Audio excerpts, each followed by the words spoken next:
Oke, selamat siang. Kembali ketemu di acara biasa sabar. Apa? Sabar. Sabar itu satu obrolan bersama, obrolan yang sangat santai sekali. Saking santainya jadi santuy bareng. Kali ini kita santuy bareng dengan ada tamu kita yang luar biasa ini, Bapak Brigjen Polisi Dr. Andes Purwo Cahyoko, MSI. Ya. Beliau adalah Kepala BNNP, Badan Narkotika Nasional Provinsi Jawa Tengah. Kita beri tepuk tangan. Dan ada juga dengan AKBP Diah Trinugrah Jati. Nah, ini. Beliau ini dari Ditserse Narkoba Polda Jateng. Tepuk tangan lagi untuk beliau. Nah, yang ini gegirisin yang selalu di lapangan dan ngopiak-opiak teman-teman mahasiswa itu, beliau ini rakyat tapi punya kerelaan yang tinggi dalam kepeduliannya terhadap masyarakat, terhadap kalian semua, terhadap masyarakat kita semuanya, bahwa mereka tidak dari instansi mana-mana tapi dari relawan yang menamakan dirinya BAN. BAN kui ya BAN. BAN itu kan selalu muter ya Pak ya? Muter. Selalu muter, jadi dia nggak pernah berhenti. BAN itu juga selalu di bawah. Maka dia tidak punya cita-cita ke atas, cukup di bawah saja, tapi perannya sangat luar biasa. Itulah Pak Muklis. Pak Muklis ini dari LSM BAN, Barisan Anti Narkoba, di bawah tapi berperan, makanya harus kompak. Nah ini semoga dari perbincangan ini nanti kita bisa menuai satu hasil yang bisa menjadi catatan kita semuanya, yang bisa menjadikan sebuah memori untuk kita bahwa apa sih narkoba dan gimana sih kok nggak berhenti gitu. Apakah perlu ada badan lagi atau ada badan lagi? Nah ini sekarang saya pengen tahu dulu nih Pak. Sebetulnya itu banyak masyarakat bertanya ketika ada BNN, ya, kemudian ada Ditserse Narkoba, ini di masing-masing kepolisian ini kan sudah ada Pak, dari dulunya gitu ya Pak ya. Iya. Tiba-tiba kok ada badan anti narkoba, ini apa memang sudah bukan badan anti narkoba lagi, tapi badan nasional narkotika. Kenapa bukan badan anti narkotika ya Pak ya? Ini sudah sedemikian gawat atau gimana persoalan narkoba ini Pak? Moga Pak. Betul, jadi awal pembentukan BNN ini kan diawali dari keprihatinan negara kita terhadap penanganan narkotika. Waktu itu belum ada badan, itu hanya bersifat koordinator, yang mana yang mengkoordinir adalah dari kepolisian. Namun di dalam perjalanannya ini tentunya namanya koordinasi ini kan mudah diucapkan, sulit untuk dilaksanakan. Nah, sehingga dari para pimpinan kita terdahulu mencoba untuk membuat terobosan atau bagaimana sih untuk bisa kita mempunyai kekuatan hukum yang kuat lah untuk menanggulangi narkotika ini. Nah, sehingga di situ terbentuklah Badan Nasional Narkotika Republik Indonesia, BNN RI. Nah, di dalam tugas di BNN ini kan sebelumnya ketika masih koordinator, itu kan masing-masing kementerian, masing-masing lembaga maupun kepolisian sendiri mempunyai peran sesuai dengan tugas pokok dan fungsinya, di mana waktu itu Kalau kepolisian itu lebih cenderung kepada penegakan hukum. Kemudian di Dinas Kesehatan atau Kementerian Kesehatan itu yang berkaitan dengan pengobatan atau rehabilitasi. Kemudian kementerian-kementerian lainnya itu yang berkaitan dengan pencegahan. Nah, sehingga dalam kedepannya ini BNN mempunyai tugas pokok yaitu pencegahan, pemberantasan, dan rehabilitasi. Jadi yang mana ketika kita melakukan suatu kegiatan tupoksinya itu makin kuat karena diberikan landasan hukum. Ada undang-undang. Demikian. Kemudian bentuk untuk yang penindakan hukum itu sendiri dari kepolisian tetap atau gimana? Di kepolisian juga tetap masih diberikan kekuatan atau kewenangan untuk melakukan penindakan. Di BNN sendiri juga ada melakukan tindakan, yaitu yang berkaitan bagaimana kita mengungkap jaringan dan bagaimana kita mengurangi persediaan. Nah, tapi di dalam perjalanannya atau di dalam kegiatan-kegiatan sehari-hari pasti kita tidak akan berbenturan karena tetap masih koordinasi dengan Polda, dengan Polri yang khususnya berkaitan dengan pengungkapan jaringan-jaringan. Tetap kita sejalan dan di BNN sendiri untuk bagian penegakan hukum khususnya dari Polri ini sifatnya dalam rangka tugas, yaitu penugasan. Jadi seperti saya di BNNP ini saya ada penugasan, ditugaskan, ya nanti 2 tahun nanti diperpanjang atau kemudian kami ditarik lagi gitu, ya, ada penugasan. Sama ada penugasan di KPK gitu. Ya sama seperti itu sama Pak. Ya. Tapi di BNN sendiri juga ada personilnya BNN. Gitu. Itu. Nah kemudian untuk Polda sendiri, ketika kepolisian sendiri, ketika adanya BNN ini, saya ngeruweti apa malah membantu. Ya, kalau di kepolisian sendiri, kemudian Direktorat Reserse Narkoba itu adalah tugas pokoknya seperti tadi sudah disampaikan bahwa Direktorat Reserse Narkoba itu lebih kepada penegakan hukum. Jadi kita melaksanakan penyelidikan dan penyidikan tindak pidana narkoba. Nah, ini mungkin bedanya dengan BNN. Tapi selama ini kita tetap koordinasi, tetap kerjasama. Kalau di Direktorat Narkoba itu objeknya sudah tidak hanya narkotika, jadi ada psikotropika dan ada bahan adiktif lainnya. Nah, ini mungkin yang membedakan seperti itu. Kalau di BNN itu hanya narkotikanya saja, kemudian penegakan hukumnya. Kalau di psikotropika, psikotropika bahan adiktif lainnya itu kalau di narkoba itu masuk itu. Jadi narkoba, narkotika, psikotropika, dan bahan adiktif lainnya. Tapi selama ini kita tetap bekerja sama dengan BNN kaitannya, apalagi kaitannya yang sekarang mungkin lagi digencarkan untuk restoratif justice, terutama untuk menempatkan seseorang pengguna atau pecandu narkotika itu kita tidak langsung ditahan, tidak di tempat penahanan, tapi kita lakukan rehab. Nah, ini kan kaitannya tahapan sebelum rehab ini kita harus asesmen kebetulan ketuanya adalah dari BNN. Jadi kita tetap bekerja sama. Jadi walaupun ada BNN itu bukan ngeribeti, tapi justru membantu dari tugas-tugas dari direktorat, dari kepolisian. Jadi itu memang ada ya Bu ya. Artinya jadi kalau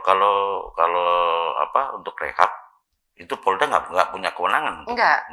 Itu ya? Jadi Polda itu hanya ke sidik, jadi hanya penegakan hukum. Jadi kalau ada yang minta rehab, kita hanya memberikan rujukan atau mungkin hanya menyampaikan bahwa ini dirujuk kemana gitu. Jadi kita tidak menangani untuk rehab.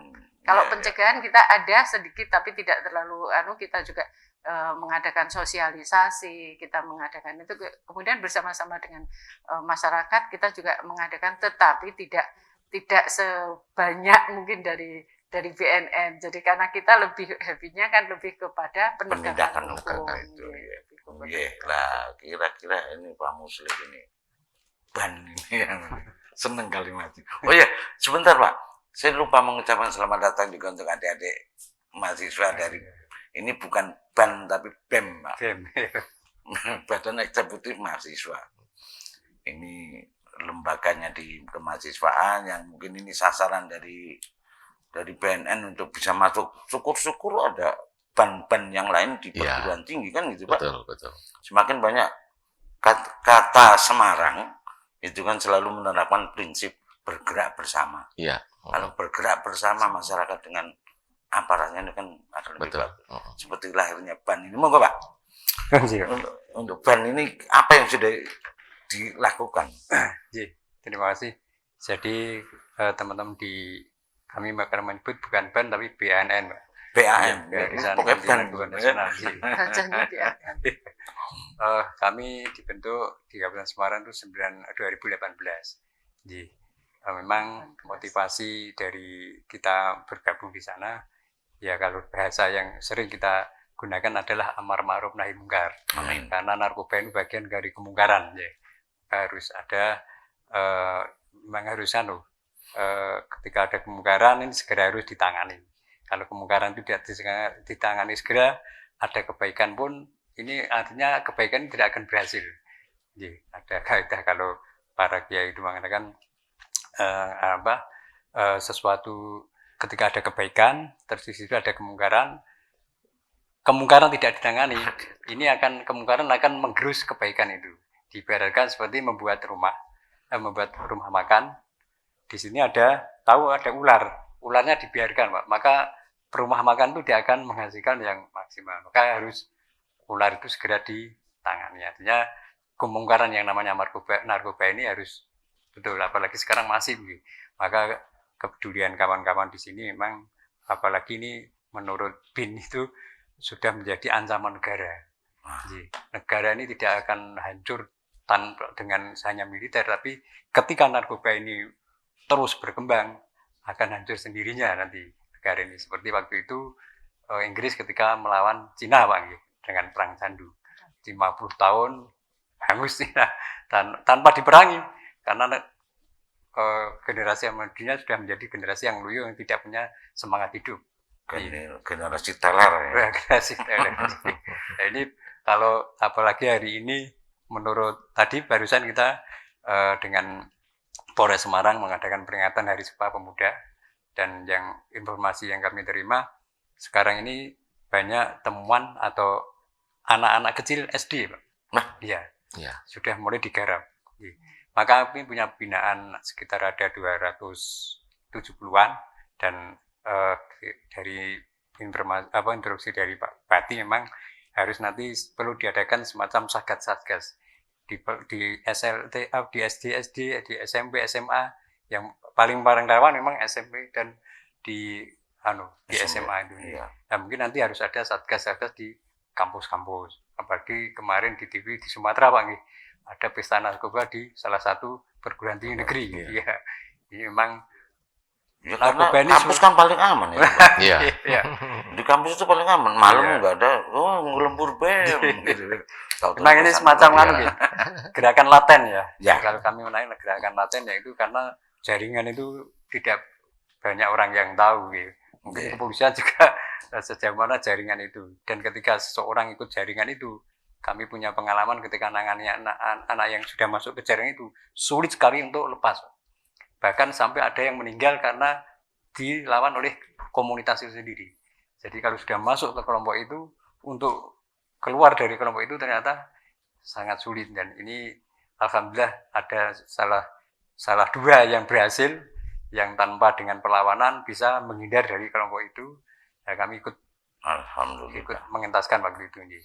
Nah, kira-kira ada mahasiswa ngeliat kondisi narkoba yang kayak gini terus piye? Menurut pendapat jenengan dari teman-teman, pendapatmu lah dari mahasiswa itu, kondisi yang gegirisi kayak gini. Pertama seperti cerita dari Bapak, kalau orang sudah masuk ke area mungkin dari tempatnya sudah narkoba, kita mau keluar tuh pasti kan susah, masih dihalang-halangi.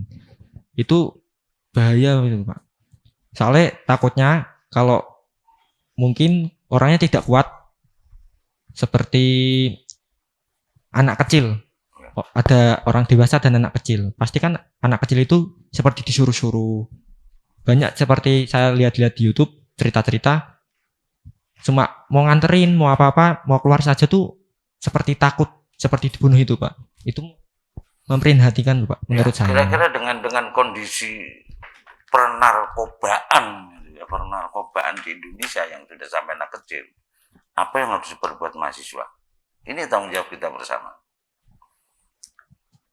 Pertama menghindari. Nah, Menghindari. untuk ke depan, nggak cuma menghindar. Anda mahasiswa bertanggung jawab terhadap kondisi kayak gini loh. Ya nggak? Mensosialisasikan anti narkoba, bahaya narkoba, dan efek kedepannya, efek seperti apa, bahkan kematian. Itu yang harus kita cari dan kita dapatkan supaya mahasiswa juga berperan dalam persoalan ini. Tapi sebelum kita lanjutkan, Pak Nuwun Sewu, itu ada yang mau lewat, saudara saya dengan lagu-lagunya.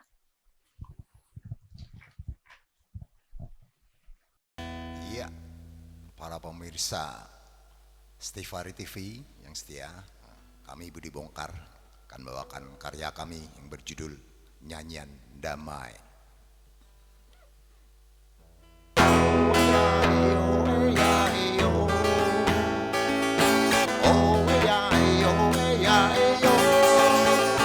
Kau dan aku tetap selalu bernyanyi untuk mewarnai suasana kedamaian ini di dunia yang penuh sandiwara.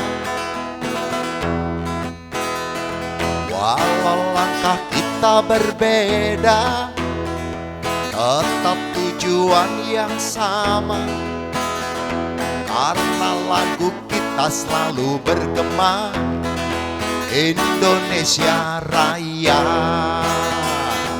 Indonesia Raya. Nyanyian damai untuk semua, tetap erat sejukkan jiwa merdeka. Ayo tetap melangkah bersatu dalam nada. Di sini nikmati suasana kita, nyanyian damai, nyanyian damai, nyanyian damai.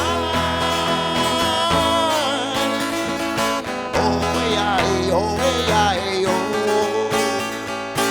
oh ya, oh ya, kau dan aku tetap selalu bernyanyi untuk mewarnai suasana kedamaian ini di dunia yang penuh sandiwara.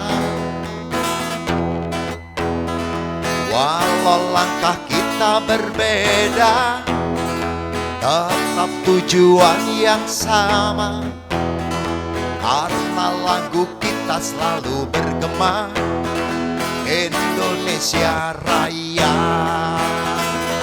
Indonesia Raya. Nyanyian damai untuk semua, tetap erat sejukkan jiwa merdeka. Ayo tetap melangkah bersatu dalam nada. Di sini nikmati suasana kita, nyanyian damai, nyanyian damai, nyanyian damai. Oh ya, oh ya, oh. Oh ya, oh ya, oh. Oh ya, oh ya, oh. Oh ya, oh ya, oh. Nyanyian damai.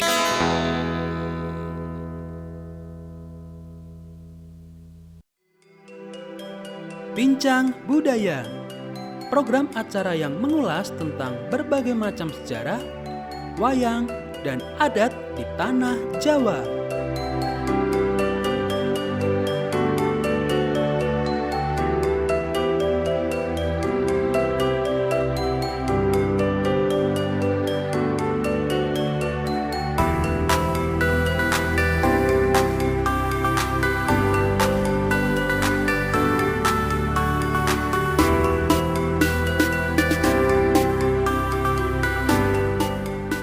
Bincang Budaya hadir setiap hari Rabu pukul 1 siang hanya di Stifari TV, Media Budaya Nusantara.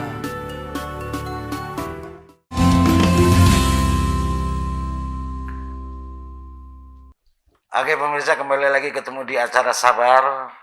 Masih juga santuy bareng dengan bapak-bapak kita yang ada di sini yang luar biasa. Tamu kita ini ada ibu satu, ada ibu dua, Ding. Ibu di sana mahasiswa dan yang lainnya bapak semua. Ya, masih kita bicara persoalan bahayanya narkoba ini. Maka kalau sudah sampai di tingkatan SD ini kan sudah ancaman negara. Maka kayaknya menggunakan konsep Semarang itu dengan membangun Semarang yang kayak sulapan gini kan, 10 tahun yang lalu bagaimana, kemudian sekarang tiba-tiba kayak sulapan Semarang ke gizi gitu. Jadi ternyata kemarin kita ngobrol dengan Pak Wali, ngobrol, apa ya, semua yang bangun kan masyarakat. Ya. Artinya bahwa ketika kami mempunyai konsep begini, kira-kira aku dikuming sama ini, gue turunan gelem lah. Ketika ada kesadaran bergerak bersama, ini maka bisa terjadi seperti begini. Nanti bukan saya cuma ini, dia bilang gitu. Nah, apakah mungkin gitu konsep seperti itu dipakai di persoalan narkoba ini? Dan muncul ada dua pertanyaan yang menjadi saya ini. Ada saya membaca di Google itu bahwa ada kesalahkaprahan pada persoalan ganyang narkoba. Itu kesalahkaprahannya karena narkoba kan sebelumnya ada. Dan maksudnya legal juga ada gitu kan, karena untuk kepentingan. Ya. Jadi sebetulnya kesalahannya ini kan ada persoalan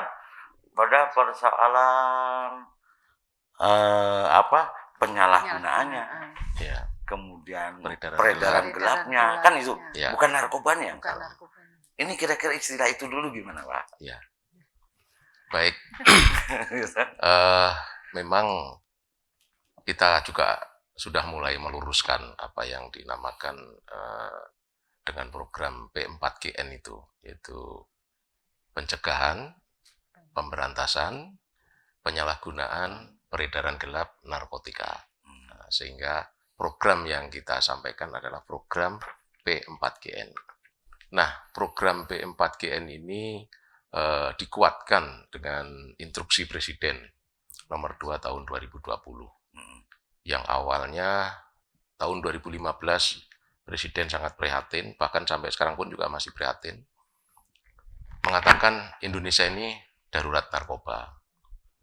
Sebagaimana yang disampaikan Pak Muslih tadi, narkoba sudah tidak menjarah kepada remaja dan dewasa, tapi sudah pada anak-anak. Itulah yang dinamakan salah satu indikasi Indonesia darurat narkoba. Nah, sehingga apa yang disampaikan tadi bahwasanya program P4GN ini adalah untuk meluruskan, bukan narkobanya yang dilarang, narkoba boleh masuk, selama digunakan untuk kesehatan dan digunakan untuk penelitian dan pendidikan. Nah, di dalam Undang-Undang 35 sendiri itu disampaikan bahwasanya peran serta masyarakat juga. Tadi Bapak juga menyampaikan yang dicontohkan pembangunan oleh Pak Wali Kota, peran serta masyarakat itu kan yang sangat tinggi sekali. Ya. Itu ada 3 masalah besar yang ada di Indonesia ini kalau dilakukan sendiri oleh instansi itu tidak akan selesai. Yang pertama masalah terorisme, itu juga perlu melibatkan masyarakat, korupsi, dan yang ketiganya adalah narkotika ini. Nah, perlu peran serta masyarakat yang betul-betul untuk membantu pelaksanaan P4GN itu. Dan itu juga diatur dalam pasal 104 sampai dengan 110 yang berkaitan dengan peran serta masyarakat di situ. Itu. Kira-kira kalau Polda sendiri punya gagasan? Ya, untuk Polda sendiri kebetulan sekarang sudah dengan presisinya Pak Kapolri yang baru itu kita mencanangkan kampung tangguh narkoba. Jadi diharapkan partisipasi masyarakat itu lewat kampung tangguh narkoba. Jadi ini dari di Polda Jateng sendiri itu kemarin sudah di launching dari kampung anti narkoba di Pati. Kemudian sekarang ada kewajiban dari setiap Polres, jadi nanti bekerja sama dengan BNN tentunya, kemudian dengan Pemda setempat itu membentuk kampung anti narkoba. Jadi di situ adalah kampung, istilahnya kampung tangguh bersinar. Jadi kampung tangguh bersinar, bersih dari narkoba.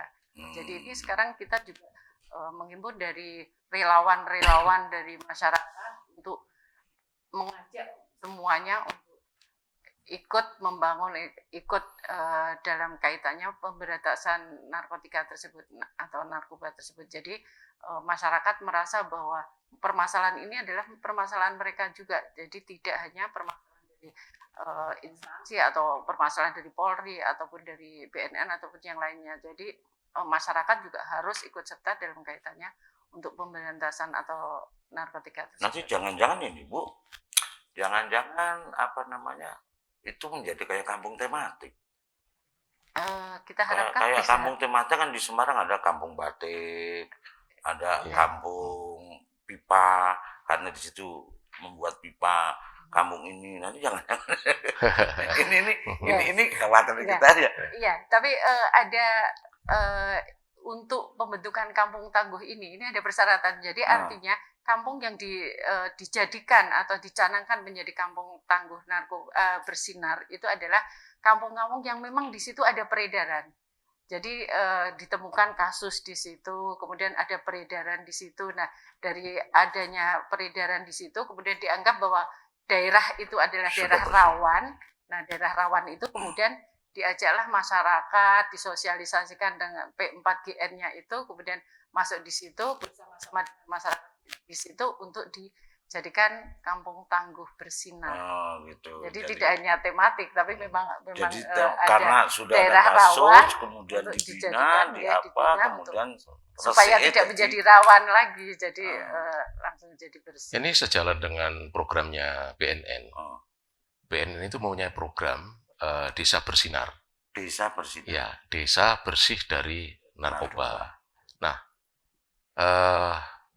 tema besarnya ketika desa bergerak, Indonesia juga akan bergerak juga gitu. Ini. Nah, di dalam Desa Bersinar tadi dipadukan dengan apa yang menjadi programnya kepolisian, Desa Tangguh, kemudian Desa Bersinar. Intinya di Desa Bersinar itu bagaimana masyarakat bisa menanggulangi narkoba, mulai dari mensosialisasikan bahaya narkoba, kemudian membentuk adanya relawan-relawan, kemudian adanya penggiat, adanya nanti agen-agen pemulihan. Ketika ada warganya yang kena, mereka diberikan bekal oleh BNN ini untuk bisa merehabilitasi secara sedang dan ringan. Ataupun dia mengajak kepada warganya yang kena narkoba untuk melapor ke IPWL atau ke BNN untuk bisa dilakukan rehabilitasi. Jadi nggak langsung dilakukan. Oh tangkap tidak, tahan, enggak. ya. Kita Karena lakukan. seringnya terus terang aja itu yang Nah, sering. ini sekarang dengan kebijakan Pak Kapolri dengan keluarnya Perpol nomor 8, Nomor 8. Restoratif Justice, itu ada kewajiban untuk melakukan asesmen, Pak. Hmm. Di asesmen, ini tersangka ini atau calon tersangka ya, ini masuk kategori pemakai, pengguna, pecandu, yang semuanya itu dikatakan korban, atau dia sebagai pengedar, atau dia sebagai bandar. Nah, tim asesmen itu dibentuk oleh BNN yang terdiri dari kepolisian, dari Polda atau dari Polres, kemudian dari kejaksaan, kemudian dari dinas kesehatan, dan dari psikologi. Disitulah kita mengasesmen. Nah, ketika mereka sudah ditetapkan, direkomendasikan sebagai korban, ya, yang tadi itu pengguna, terus pecandu, itu langsung kita bawa ke panti rehabilitasi, kita lakukan rehabilitasi, Pak. Kita tidak proses hukum, gitu. Kemarin kan kayaknya sering-seringnya kan diproses hukum dulu, Ya, terus baru rehab. memang betul. Dan rehab itu dulu tetap menunggu proses hukum dan menunggu keputusan pengadilan. Betul. Gitu. Sekarang tidak, dengan kewenangan atau diskresi kepolisian dengan dasar hukumnya Perpol tadi, bisa dia langsung melakukan restoratif justice, langsung direhabilitasi gitu. Gitu ya. Jadi ya karena kemarin jadi ada Ya, tanda ya, tanya. betul. Makanya gitu. kita berharap pada masyarakat ketika menemukan tetangganya, keluarganya, dan siapapun ada yang menggunakan, kita bawalah, kita bujuk, kita ajak untuk segera direhabilitasi. Kenapa? Kalau nanti dibiarkan, itu akan menjadi lebih berat seperti yang dikatakan Pak Muslim tadi. Keluarnya itu susah kalau mau udah masuk dalam jaringan itu, Pak. Gitu. Nah, kalau masih dari awal, masih kita obatin, kemudian langsung bisa kita lakukan pembinaan, pemantauan gitu. Saya tertarik itu, Pak. Ya. Desa dan kampung narkoba gitu. Bersinar. Oh, kampung bersinar ya, bukan kampung narkoba. Bersih narkoba. Kampung bebas bersinar. Ya. bersih narkoba. Tertarik itu, Pak. Ya. Bahkan bila perlu ada penambahan di tempat-tempat wisata itu kadang-kadang nggak sadar kan peredaran. Iya, betul. Betul. Bagaimana pencegahannya, bagaimana apanya itu. Ya. Yang makanya kita juga berkeinginan ada daerah atau kabupaten khususnya yang memiliki daerah wisata itu dia berani memproklamirkan desa wisata atau kota wisata yang bersinar gitu. Termasuk di kampus ini kan bisa juga kampus bersinar. Ini kampus bersinar kalau Stipari ya. Karena kita punya kegiatan-kegiatan untuk membina adik-adik mahasiswa itu melalui UKM. Ya, melalui UKM itu ada di UNES ya, UNES itu sudah jalan. Kemudian ada di Udinus sudah jalan. Mereka ini yang mengedukasi, mengaktifkan dirinya untuk ikut pelaksanaan P4GN itu, Pak. Nah, itu. Siapa tahu setelah ini nanti minta nomor ya, teleponnya kita Bapak. siap untuk membimbing ya, untuk membimbing. Kenapa? Ya, adik-adik inilah nanti yang akan mengisi 2040 ini menjadi betul-betul bonus demografi kan, bukan menjadi bencana demografi. Bonus betul, karena bonus demografi itu kan yang produktif lebih banyak daripada yang tidak produktif. Tapi ketika kita kena narkotika, ya bagaimana mau produktif? Ya itu. Jadi akhirnya jadi bencana. Nah ini pada adik-adik sekalian lah nanti di pundaknya. Ya itu. Dan Pak Musli, kira-kira konsep kampung dan desa ini sudah sejauh mana panjenengan ikut mempersiapkan? Kami mengusul Pak, gagasan ada 3 materi yang akan digulirkan oleh pemerintah itu ya. 1, radikalisme, itu masuk kurikulum. Terus korupsi dan narkoba. Kami berharap ini kurikulum masuk segera untuk bisa masuk di kurikulum sekolah. Karena apa? Karena dengan kurikulum itu nanti anak-anak didik ini ada tekanan-tekanan yang itu tidak bisa menghindar. Dari mulai mahasiswa sampai kalau tadi pagi informasinya kan sudah mulai sampai di SD atau mungkin bahkan di TK ada pengenalan dasar begitu. Nah, ini kurikulum ini mohon negara segera hadir untuk mengkonsep dan syukur segera bisa dilaksanakan 3 komponen ini. Oke, jadi dulu pernah kita diajak menggagas dari Komisi 10 ini Pak Pendidikan. Kebetulan kami diminta sedikit tentang materi itu. Saya pikir 2022 ini sudah mulai Pak, ternyata masih penggodokan katanya. Jadi memang kalau nanti narkoba bisa masuk kurikulum, kami kemarin sudah mencoba mau kita mulai di Kabupaten Semarang Pak. Sudah namanya mulong muatan lokal. Dibolehkan waktu itu, tapi begitu ada informasi bahwa ini akan diambil secara nasional, sementara ini belum jalan lagi. Tapi kalau nanti ini kalau nanti terlalu lama, ini kan kalau model dengan kurikulum, insya Allah nanti kan sosialisasi di pendidikan itu lebih bisa mengena. Itu yang satu. Yang kedua, tadi dari BNN dan dari gagasan bersinar itu bagus. Cuman jangan hanya ini formalitas. Jadi biasanya berdilongsing selesai untuk jalan-jalan. Ruh daripada desa ini kan adalah bisa menggerakkan sel-sel desa melakukan P4GN. Jadi dari misalkan kepala desa, nanti ada PKK, ada Karang Taruna, seluruh masyarakat itu melakukan penggiat-giat yang membahayakan. Nah, bahkan kalau bisa nanti ada sanksi-sanksi sosial. Ketika ada salah satu desa yang kena atau mungkin bergabung dalam kelompok yang diindikasi, itu kelompok yang membahayakan, langsung kena sanksi sosial. Sanksi sosial itu lebih berbahaya daripada sanksi pidana. Diasingkan atau di bagaimana itu. Jadi nanti harapannya kan desa bersih. Nah, ini merupakan gong selanjutnya sel itu berjalan. Kalau 74.000 desa di Indonesia ini semua menjadi kampung bersih narkoba, maka Indonesia mungkin satu-satunya akan bersih dari benar-benar bersinar itu. Nah, mungkin butuh proses. Yang ketiga memang perlu anak-anak muda ini perlu tadi Pak UKM disibukkan. Mereka teori ketakutan sudah tahu, bahaya narkoba, saya kan adik-adik mahasiswa ini tahu, merusak saraf dan sebagainya. Tapi karena situasi pandemi, mungkin orang menggunakan narkoba kan faktornya banyak gitu. Ada yang karena pertemanan, ada karena ekonomi. Yang kelas SD tadi yang temuan Pak, itu murni tidak tahu.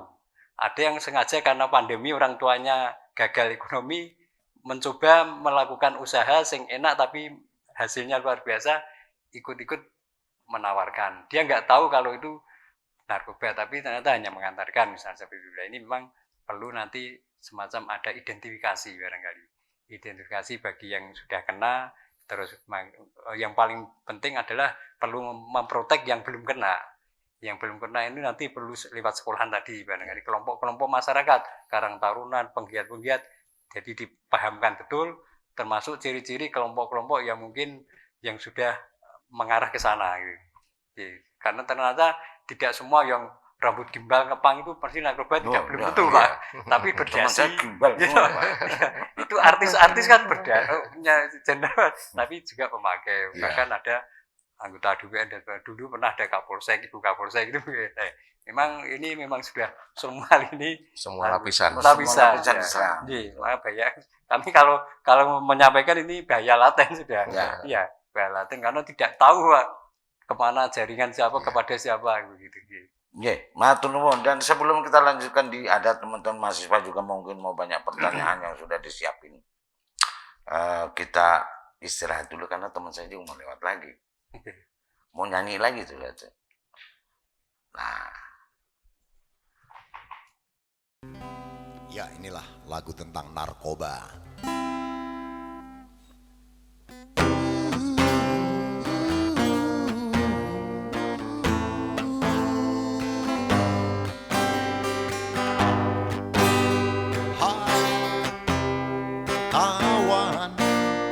Lawanlah dirimu sendiri dari racun yang merusak seluruh organ tubuhmu.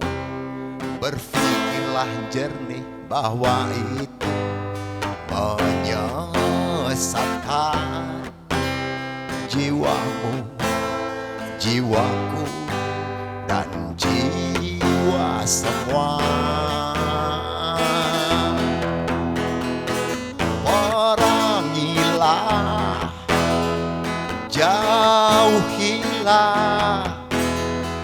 bujuk dan rayuan mereka.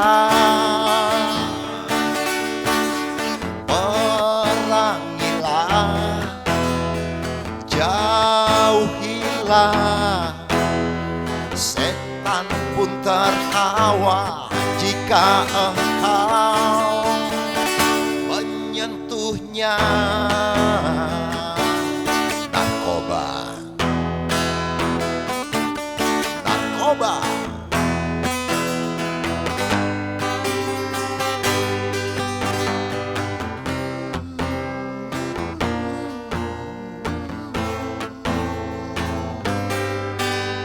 Hai kawan, lawanlah dirimu sendiri dari racun yang mengoyak seluruh organ tubuhmu. Berpikirlah jernih bahwa itu menyesatkan jiwamu, jiwaku, dan jiwa semua. Perangilah, jauhilah, setan pun tertawa jika engkau perangilah, jauhilah, bujuk dan rayuan mereka. Narkoba, narkoba, racun dunia. Narkoba, narkoba.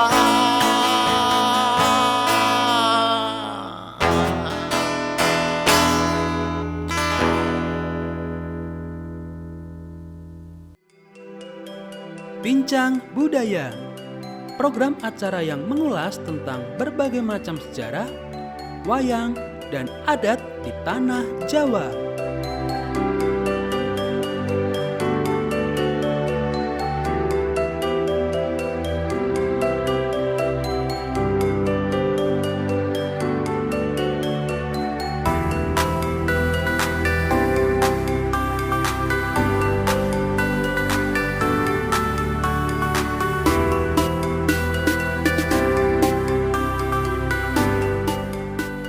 Bincang Budaya hadir setiap hari Rabu pukul 1 siang hanya di Stifari TV, Media Budaya Nusantara.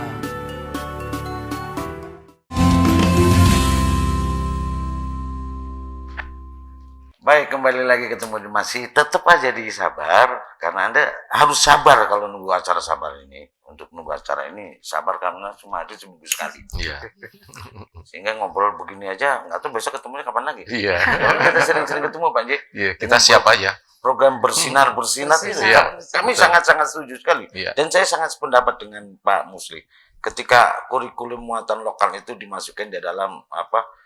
Kalau kami dari TV Budaya, saya melihatnya bahwa dari sisi budaya, karena kita sudah kehilangan budaya. Anak-anak sejak kecil sudah dididik ini dari mana pendidikan ini gitu kan, apalagi sekarang dengan situasi seperti ini, pandemi seperti ini menjadi arena nomor satu, Sekolah. arena permainan, arena belajar, arena apa saja. Maka ketika belajar dari sini, dari negeri mana dia akan buka? Maka apakah dia akan buka dari negeri Indonesia? Apakah di sini ada pembatasan? Yang dipakai anak-anak adalah wong Jawa ya kudu nganggo Jawa gitu kan? Kan enggak? Ya. Nah ini.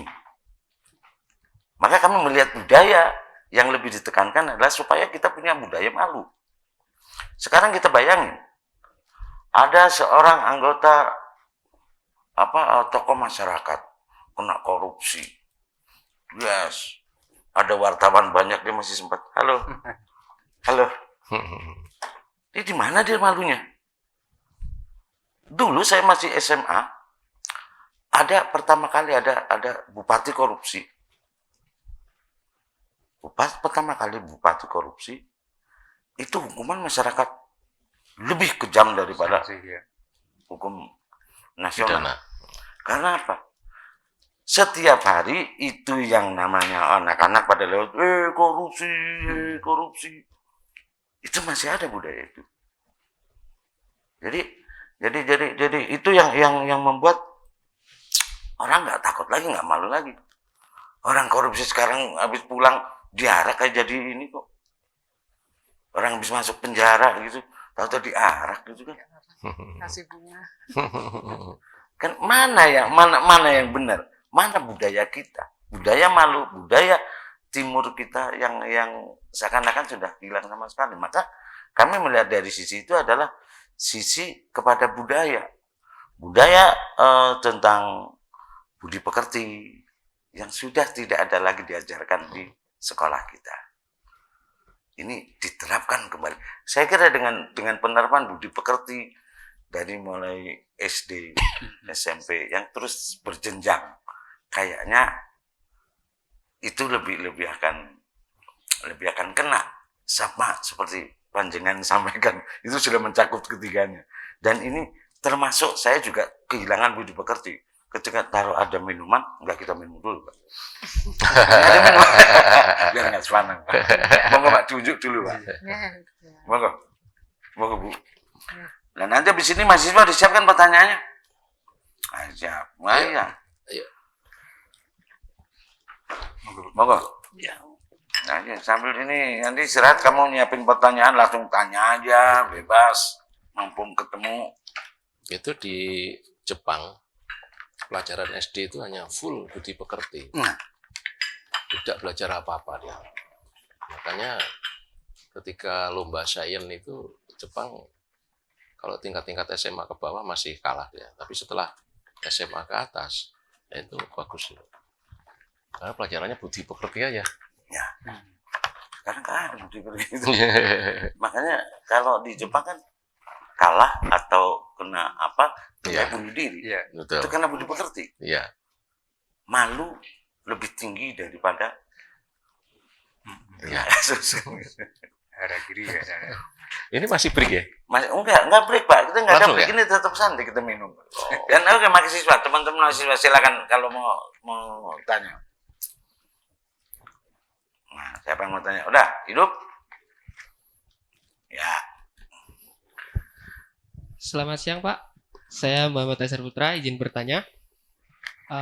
Apakah ada ciri-ciri fisik yang dapat kita ketahui untuk teman kita, misal dia menggunakan narkoba, kalau kita tahu kan kita bisa nanti menasihatinya. Dan misal kita udah nasihati berkali-kali, tidak bisa, bagaimana cara mengatasinya? Apakah kita melapor, apa kita harus bagaimana? Tanpa merusak pertemanan. Ya. Baik, Terima kasih.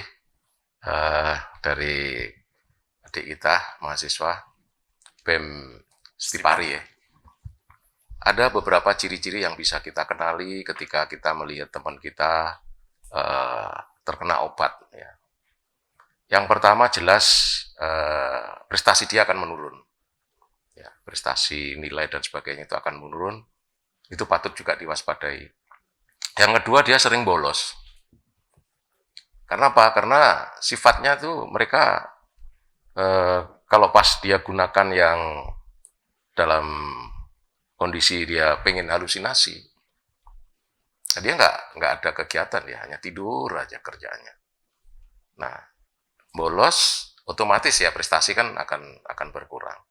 Yang kedua dia mulai berbohong, ya mulai berbohong kepada siapapun, terutama kepada orang tua. Kalau kita anak mahasiswa bisa menghabiskan uang kos, bisa menghabiskan uang sekolah, karena untuk apa? Untuk beli itu. Untuk beli narkotika. Nah, ketika nanti dia sudah mulai habis, barang-barang dia dijual, barang orang tua dijual, dia mulai akan melakukan tindak kriminal dia. Dan yang paling penting, yang paling bisa kita lihat secara nyata adalah cara dia ngomong. Ya, cara dia ngomong itu, mata itu tidak bisa konsentrasi dia. Dia mesti kesana kemari itu matanya itu. Ya, dari mata itu, ya pokoknya nggak bisa konsentrasi seperti adik ngomong sama saya ini kan bisa tertuju ya ngomong pembicaraan itu. Kemudian juga kadang kalau yang sudah parah, dia suka ngerat gigi gitu. Kayak gini, sebentar, gini gitu. Nah, itu yang sudah parah gitu. Tapi kalau yang baru-baru biasanya itu dari prestasi sudah ya tidak sebagaimana waktu dia sebelum kena. Ada perubahan drastis. Nah, makanya kita memberikan informasi kepada khususnya orang tua. Kita ada pelatihan yang namanya ketahanan terhadap keluarga. Itu kita berikan. Pertama, orang tua itu harus betul-betul mengenal siapa saja teman-temannya itu. Kemudian yang kedua, perilaku, kebiasaan. Biasanya kan kalau anak-anak yang tidak kena itu, dia mau selalu dekat dengan keluarga. Makan bersama, diajak rekreasi bersama. Tapi ketika dia sudah kena, dia selalu menyendiri. Di kamar itu, asik di kamarnya gitu. Nah, terus mulai dia malas itu. Malas mandi, ya, malas apapun. Itu tanda-tandanya. Nah, yang paling penting kita tekankan, setelah seperti itu orang tua harus cari temannya siapa aja nih yang pergaulannya. Gitu. Itu adalah ciri-ciri, tapi ya tidak semuanya ya. Itu adalah salah satu beberapa ciri yang mungkin bisa didalami gitu. Gitu ya jawabannya. Ya, mungkin ada lagi, satu lagi. Mungkin nambah untuk ciri-ciri Oh, tadi. iya. Iya, monggo. Jadi ada ciri-ciri itu fisik dan non fisik ya. Jadi dari Pak Ben sudah nambah saja. Saya pernah nangani jika dia memang ada stadium 1-2 yang sudah agak parah itu, ketika diperintah itu harus 2-3 kali gitu. Main ini memperhatikan tapi nggak nyambung begitu. Kejadian Pak gitu. Iya, betul. Maksudnya gitu. Makanya tidak fokus itu Dia dia. tidak fokus. Terus ketika diajak bicara gini nggak berani bertatap muka, matanya nggak berani berhadapan-hadapan Iya, Pak, gitu. iya. Dia selalu menunduk gitu. Ketika nanti panjenengan menemukan teman-teman kok ciri semacam itu, kok ada perubahan, tadi betul dikatakan selalu menyendiri, terus nek ngomong biasanya berani bertatap-tatapan begini, dia merasa malu. Nah, itu sudah ada kemungkinan gitu. Maka harus waspada itu nanti panjenengan jangan terlalu berhubungan dengan, karena kalau nanti masuk pertama asik masuk ke kelompok di sana sudah menikmati dari kelompok itu, menghindarnya Pak tadi ya. Itu tambahan-tambahan saja yang pernah kami menemukan semacam itu Pak. Bahkan kemarin yang koordinatornya itu Pak, itu ngomong begini normal sudah nggak bisa Pak. Ya. Kita rapat begini, Ya. dia ujung-ujung ngomong kok, Assalamualaikum warahmatullahi wabarakatuh. Ini rapat bundes ya, wah gitu. Saya tanya kepada dokter ya, Paranoid. Karena saraf Pak. saraf Saraf. gitu. Saraf itu saraf yang Stadium diserang. 4 gitu katanya. Wah ini wis ora sudah, dan ini namanya katanya catat permanennya nanti Iya, ya. Ada nggak catat akan permanen sembuh nanti. itu. Nggak nyambung itu sudah. Sarafnya kena. Ya, Sarafnya saraf. kena, maka Karena- Semuanya Karena saraf kalau- yang diserang. Kalau narkoba itu yang diserang memang Sarafnya sarafnya, memang, jadi iya. secara perlahan-lahan dia langsung sarafnya yang kena, jadi dia tidak fokus, kemudian ngomong juga agak Pelo, pelo ya. gitu kan, ngomongnya pelo itu dia paranoid. Nah ini yang Ya. takutnya dia kan, dia paranoid, pasti ada kecemasan yang tinggi, dia ketakutan yang mungkin dia bisa melakukan tindakan-tindakan di luar nalarnya dia karena cemasnya, karena takutnya itu. Dan memang ada ya, jenis-jenis narkoba kalau begini nanti reaksinya seperti ini. Enggak, Kalau karena yang ada ini, ini kan ada efeknya yang efeknya ada yang beda-beda. sifatnya yang stimulan, kemudian Sabu ya bagaimana? tergantung Ya. tergantung narkotikanya ya, atau Ekstasi yang dipakai bagaimana? seperti apa ya. Kalau Ada dia stimulan, depresan, depresan, halusinasi. halusinasi, Ada gitu. tiga kategori tiga yang akibat sifat itu. seperti Ya, itu. Jadi kalau yang dipakai itu sabu, ekstasi, dia Ekstasi, stimulan, jadi dia akan langsung kuat, bergairah, mungkin dia melek gitu. Jadi banyak yang Happy. menyalahgunakan sabu itu mereka justru orang pekerja berat, jadi sopir-sopir yang Sopir truk. jalan luar kota, Ada. supaya kalau ditanya dia supaya dia nggak ngantuk, supaya dia kuat terus, Menaikkan jadi dia stamina ya. pakai sabu. Tapi ada juga yang kalau depresan itu kan biasanya yang rasa sakit, apa, menghilangkan rasa sakit. menghilangkan rasa sakit, dia nanti jadi tidur terus gitu dia. Ya, jadi tergantung apa yang dia pakai gitu. Gitu ya. Oh ya, masih mau tanya ya? Baik Pak, Ya. perkenalkan nama saya Aji Pak. Saya mau tanya Pak, jadi ada beberapa kasus kan si korban, si pemakai ini direhabilitasi Pak. Nah, apakah rehabilitasi itu memiliki dampak efektif bagi para pecandu yang memakai narkoba Pak? Itu aja, terima kasih. Ya, ketika rehabilitasinya benar, itu sangat efektif ya. Apalagi kalau yang baru awal-awal pengguna, bukan pecandu. Tapi kalau memang pecandu itu memang berat. Jadi harus berkali-kali dia dilakukan rehabilitasi. Banyak contoh yang sudah berat, ya keluar masuk aja di rehabilitasi itu. Cuma yang dibiayai oleh negara itu hanya sampai 3 kali. 3 kali rehabilitasi, setelah itu dia bayar sendiri. Gitu. Ya, jadi makanya kalau ketika kita menemukan keluarga, teman dan sebagainya, cepat aja disampaikan ke kita untuk kita asesmen, kita lakukan rehabilitasi, mudah-mudahan dia nggak masuk ke arah kepecandu lagi gitu. Jadi baru coba gitu bisa sembuhnya gitu. Ya kalau pecandu memang udah berat banget ya Pak. Berat Pak, iya, berat. Paling tidak dia keluar, kebetulan ada beberapa teman tuh keluar dari rehabilitasi, selesai gitu dihubungi lagi temannya. Nah, ketemu harusnya- temennya. Harusnya kalau Iya. sudah selesai rehabilitasi itu dia langsung keluar dari Iya. komunitasnya. Itu kuncinya, Jangan Bu. gabung. Itu, Kalau ke situ lagi ya baru sudah. ketemu temen, dia baru denger narkoba gitu aja sudah udah nyari dia. terbayangkan langsung. Karena syarat tadi dia ada kayak di kayak Memorinya robot gitu ya. ya. Gitu. Memorinya Gitu. dipancing. Ya, makanya sebetulnya langsung inget dari rehabilitasi berapapun kali ketika dia sudah pecandu, itu akan percuma ketika dia masih punya jaringan. jaring. Ya, atau teman Telepon, kelompok. temanan. Ya, Telepon itu masih nomor-nomor mereka itu masih ya, tersangkut di situ. Karena pasti, ya. halo, piye? Ora iso nolak aku. Aduh. Ya ini yang seperti ini. Maka mungkin itu satu yang pernah saya Betul, ketemu dengan betul. teman-teman. Ternyata teman ini yang tidak bisa menolak Ya. pertemanan ini. Dan sebelum kita lanjut, maka monggo yang lewat tosik lagu ini. Stipari TV, media budaya Nusantara, menampilkan acara-acara yang menarik untuk Anda. Program acara Budaya Nusantara mempersembahkan keanekaragaman budaya bangsa Indonesia. Tayang setiap hari pukul 09.00 waktu Indonesia Barat. Hanya di Stipari TV, media budaya Nusantara. Iya, masih juga di acara Sabar. Nah, ini kita udah mulai ketemu titiknya. Yang pertama tadi kita bicara persoalan narkoba itu ada di mana-mana nantinya. Bukan narkobanya, tapi kampung bersih narkoba itu ada di mana-mana yang dikonsepkan. Termasuk di wisata, termasuk di desa, termasuk di sehingga kita punya tameng banyak banget. Yang kedua tadi kita ketemu usulannya adalah ada 3 dan intinya kepada budi pekerti Pak J. Ya. Kemudian yang tadi kunci rehabilitasi ada pada teman. Setelah selesai maka teman ini jauhkan dari kelompok itu. Busai kabeh, ganti nomor baru, ganti handphone baru, belikan yang baru. Handphone baru, nomor baru, otomatis tidak ada orang yang mengenal.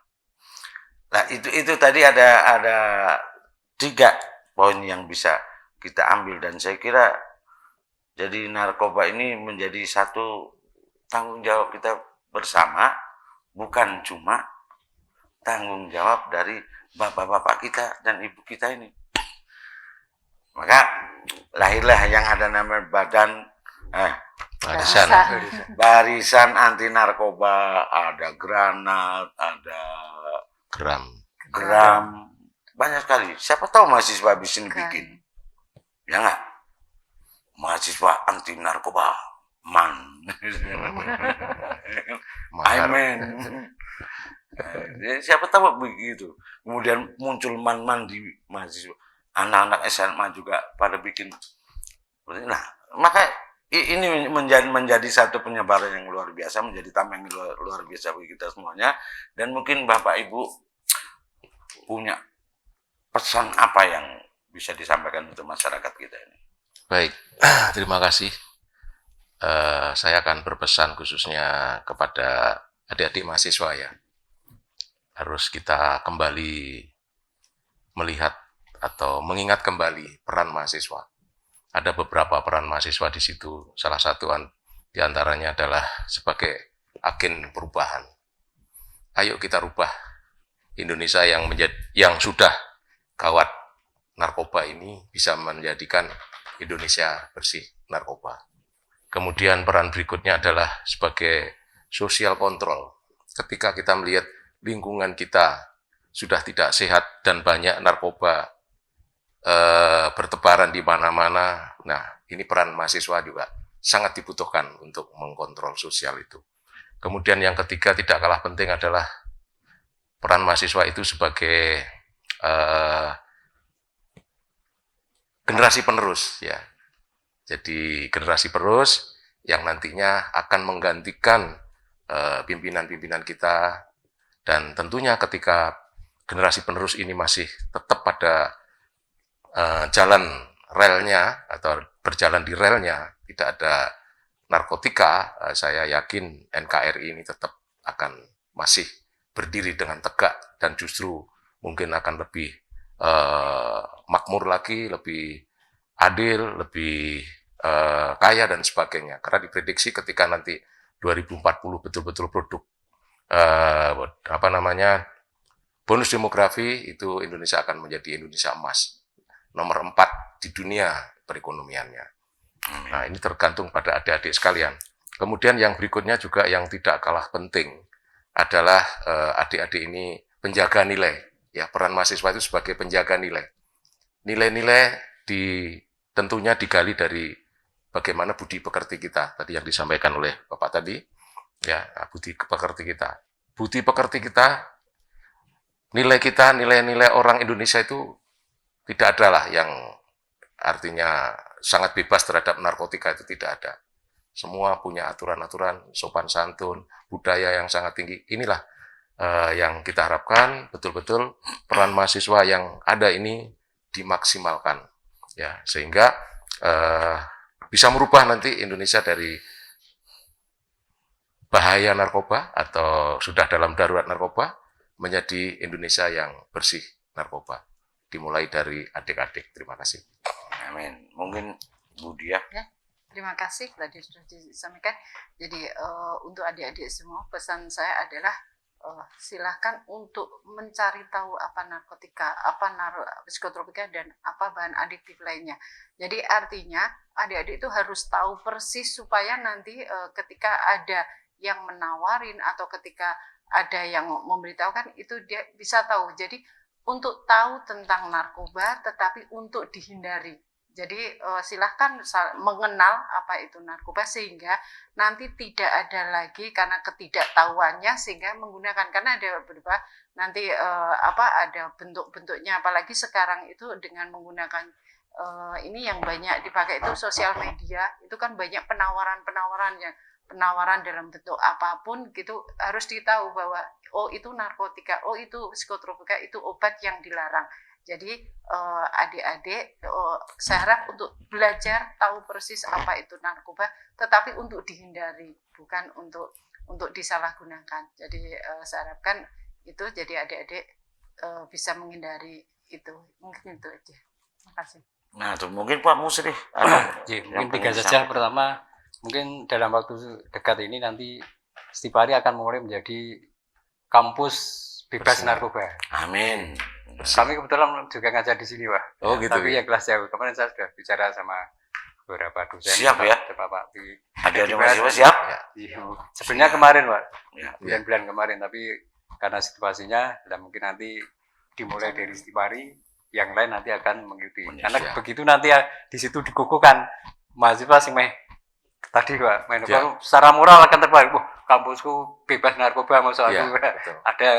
ada batin kekuatan batin yang akan nanti bisa tergerakkan begitu. Yang kedua, memang sekarang selain sosialisasi yang penting itu pendampingan di semua lini ya. Maka kami di BNN setelah kemarin sosialisasi 3 tahun yang lalu tetap itu jalan, tapi sekarang lebih pada pendampingan, 80% pendampingan, Pak. Kita kemarin alhamdulillah ada tahun kemarin dari pemerintah dianggarkan, mudah-mudahan nanti ada lagi pendampingan. Itu memang intinya anak-anak muda harus disibukkan tadi, Pak. Dilenake bahasa Jawa. Nek wis dilenake yang positif dia akan tidak terlena kepada kegiatan yang ada. Dan hasil tes uji coba selama 2 bulan ini, Pak, kami membina remaja sampai poli sekarang ada malam hari, Pak. Jadi ya malam hari setiap malam Rabu sama malam Selasa malam Senin begitu. Ya, ternyata di situ terjadi sesuk meh kerja. Yang belum kerja begitu kompetisi di olahraga, saiki lemes, artinya terjadian gasak-gasakan begitu bahasanya. Akhirnya mereka yang kemarin juga nyuwun sewu masih minum-minuman begitu ikut olahraga meninggalkan karena ingin prestasi. Iya. Nah, ternyata gesekan dari kawan tuh Mansur, Pak. Ya, Mansur, kamu ingin berprestasi jangan melakukan ini. Ya bagi kerja ada semacam kan gitu. Jadi memang filsafat beras itu betul nyata adanya. Beras itu butuh kadang-kadang bukan ditumbuk tapi gesekan dari beras-beras yang lain. Iya. Ya. Barangkali itu pendampingan, menyibukkan anak-anak muda harus tersibukkan dalam hal-hal yang positif itu perlu. Sibuk dalam apapun silahkan sesuai dengan hobinya, sesuai dengan selera. Cuma nanti kalau sudah menemukan kelompok komunitas yang kira-kira membahayakan, ini kok meragukan, segera diwaspadai. Mungkin itu aja, Pak. Terima kasih. Terima kasih sekali. Kita beri tepuk tangan dulu untuk narasumber kita yang luar biasa, lugas, tegas, santai. Nah, inilah yang ada di Sabar. Dan terima kasih Pak Musli, terima kasih Budia. Siap. Terima kasih sekali Pak Purwo. Mudah-mudahan kita akan sambung sinambung Siap. dalam program yang ke depan melalui TV Budaya setiap hari ini. Yeah. Karena setidaknya dengan kebudayaan kita bisa merelaksasi segala aktivitas, segala ketegangan. Dengan budaya kita bisa meluluh lantakan narkoba, sehingga menjadi dunia yang prestasi. Saya kira itu, dan sekali lagi kami mengucapkan terima kasih pada teman-teman semuanya dan pada Anda yang setia dengan Sabar. Nantikan Sabar kami yang akan datang. Saya Marco Marnadi undur diri. Terima kasih. Wassalam. Ya, lagu selanjutnya adalah Hidup yang perlu diperjuangkan.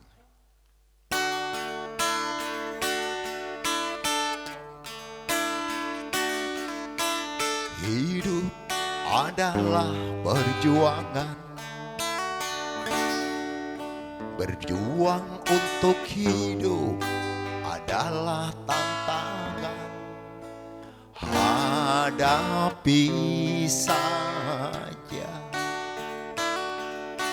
Hadapi saja, jangan kau gentar.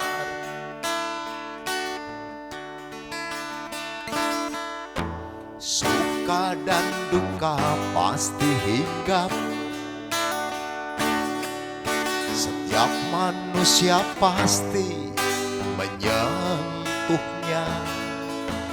Jangan kau bosan. Wayang dalang pun berperan. Aku dan kamu punya rasa cinta dan belas kasihan. Aku dan kamu punya rasa cemburu di kehidupan. Kendalikan diri dan saling berbagi. Hidup adalah berjuang untuk diperjuangkan.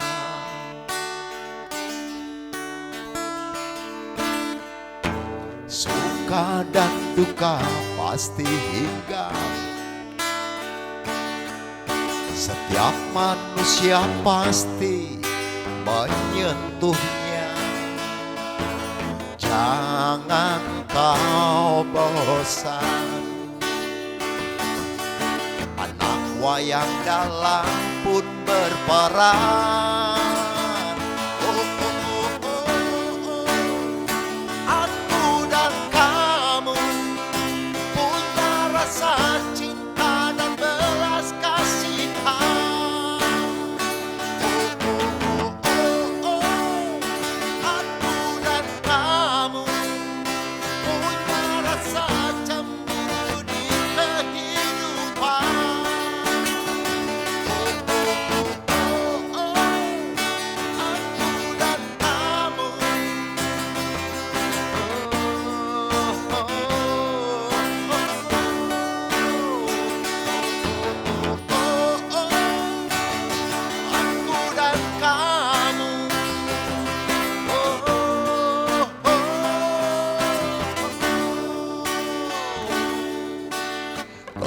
Kendalikan diri, saling berbagi. Hidup adalah berjuang untuk diperjuangkan.